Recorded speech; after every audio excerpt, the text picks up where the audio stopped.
duraan dursee nageenyi keenya kan kabajaa kan jaalalaa iddoo sunirratti sanaadoo yeroo ammaa mana artistii keenya kabajamaaf jaalatamaa nu hogoo banaati alatamaa nu hogoo banaati argamna. Akkuma beekamu torbaan lama dura karaa GoFundMeedhaan gargaarsa isaatii fi mallaqa online irratti karaa GoFundMeedhaan isin amaanaa nu kennitanii isaan biraan goofu deemna. So mallaqa kana kun akkuma isin nu kennitanii poostaadhaan finneerra dolara $2,500 jecha hagama wanna jedhe. So moorii illee dabaluu feetanii namoonni gargaaruu feetan marsaa lamaffaatti dhufnu ta'a. Ammatti immoo dolara isin nu kennitan amaanaa isin nu kennitan osoo sharafiin akkuma isin nu kennitanitti yeroo ammaa artistii keenyaa kabajamaaf jaalatamaa kanaatiin ga'uu deemna.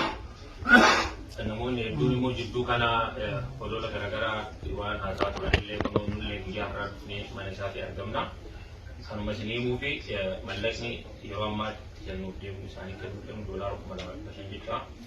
Lama sadii afur shan jaha torba saddeet sagal kudhan kudha sadii kudha afur kudha shan kudha jaha kudha saddeet kudha sagal digdama digdamii tokko digdamii lama digdamii sadii digdamii afur digdamii shan jecha.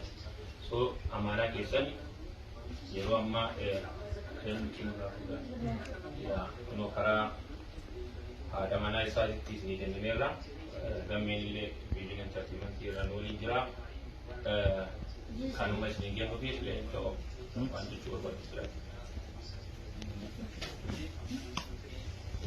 So kanuma galatooma warri artistii keenya gargaartan ulfaadhaa isiniin jenna. Amaanaan keessan bira ga'eera. Isin immoo waan dabaluu keessatti jedhan.